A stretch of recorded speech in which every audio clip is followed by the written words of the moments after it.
Hi, Michael.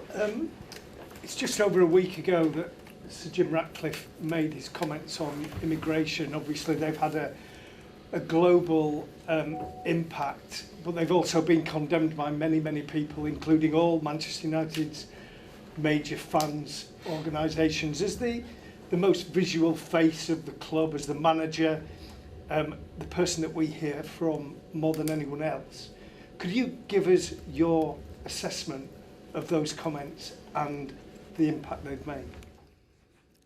Yeah, I think Sir Jim's made a statement, and then the club's made a statement on the back of it, really. So for me to add to that is not my place to add to that. I think enough's been said in that regard. I think what I can say is, as I've been around this club many years, and I think we always make a huge impact throughout globally in whatever way, and we're really responsible for that. And you know, throughout the years, as a player, as a member of staff, as a supporter, I think we're really proud of the environment and the culture that we've got at the club, and equality and diversity and respect for each other is something that we look to carry through every day. And I've travelled the world, and I know what this club means to an awful lot of people, so fully aware of the responsibility, and we're trying to carry that out every single day. Is there a possibility that Sir Jim's comments undermine that? You were part of a multicultural squad. Sir Alex Ferguson made a point of emphasising the different backgrounds in that squad and said it was one of the reasons why you were so successful. You're now in charge of a squad with players from all kinds of different backgrounds, both from England and overseas. Have you had to speak to them? And is Sir Jim's comments possibly undermining unity and what you are trying to achieve? We got a really strong group, whether that's the players in around the dressing room, and the staff, and certainly around the club and outside of the club, but certainly within the club.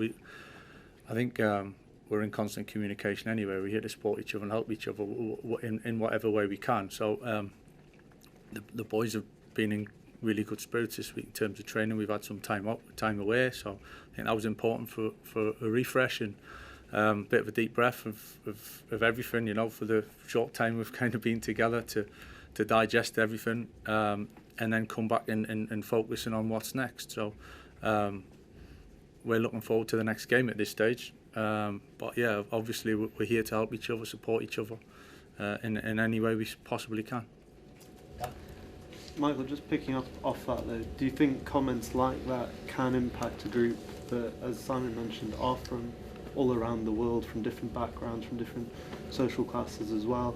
You know, when they see someone of such leadership at the club, can that have an impact? I guess not even on the football, but just in any working environment.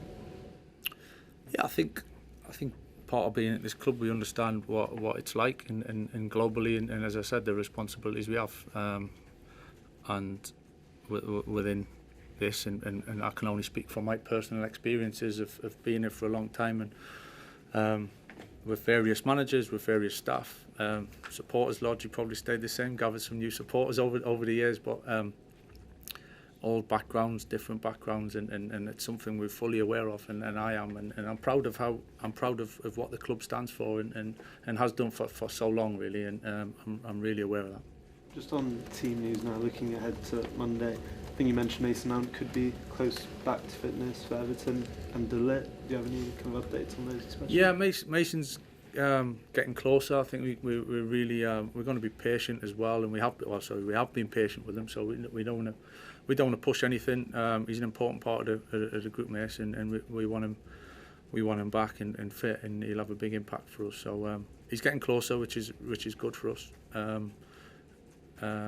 Matt's a little bit working towards it, but as I said last week, he's a little bit behind Mason, really. So we're just trying to work with him to progress him to get him a bit closer, really. Michael, how'd you go about beating Everton?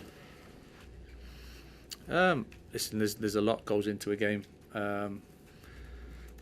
David's teams are hard to play against, you know, and he's such a good manager, and with the experience he's got, and knowing what it takes to have success in this league, and it's a new challenge for us, you know. It's one we're looking forward to. I think it's one where we've had a lot of time to kind of do look forward to it.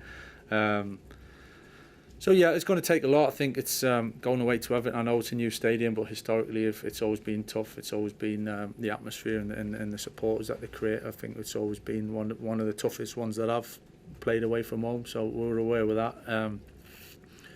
And then trying to be our best way we can. I think we've got things to improve on, but we've got a good base and a good foundation moving forward. Good spirit. So we'll have to draw on pretty much all of that on Monday night. You said you've had a couple of weeks here to just take a breath and assess the start that you'd made together. Did you feel like the West Ham performance was a little bit of a step back from what you've shown, and what are the details that you think need to change for this Everton game, who may well have a similar approach to West Ham as well? I think we've got to be a bit balanced, in terms of not getting carried away before that game in terms of winning games, and certainly not getting carried away if we don't come away with the 3 points. I think there's an understanding of games are tough to win in this league, and it's proven, not just for us. So I think a lot of the performance in terms of the control and how we went about the game there was a lot of good things in the game. It probably got open towards the end when we were chasing it a little bit more, but we looked dangerous. So, and scoring a late goals is a big positive. So I think it's an important point for us. Yeah, of course we wanted to win the game, but certainly not thinking that it was all bad or it's a big negative. I think we're pretty balanced going into the game to what we are coming out of it really, and looking for the games ahead. Thank you. Jamie.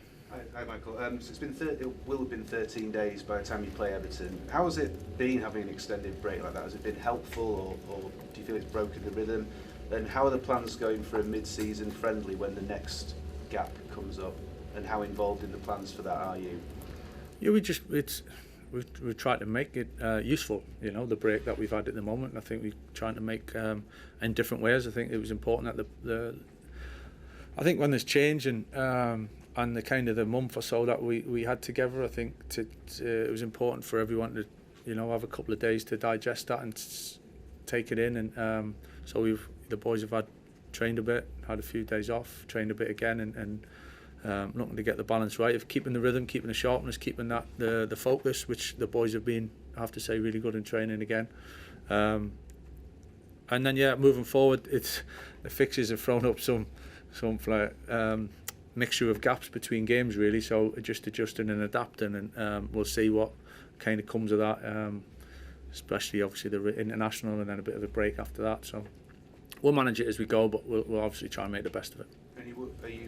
How do you feel on the prospect of a friendly? Is it something you would welcome if that's what the club thinks is the right thing to do? It just depends on a lot of things really. I don't think there's a black or white answer with that one. I think it's really kind of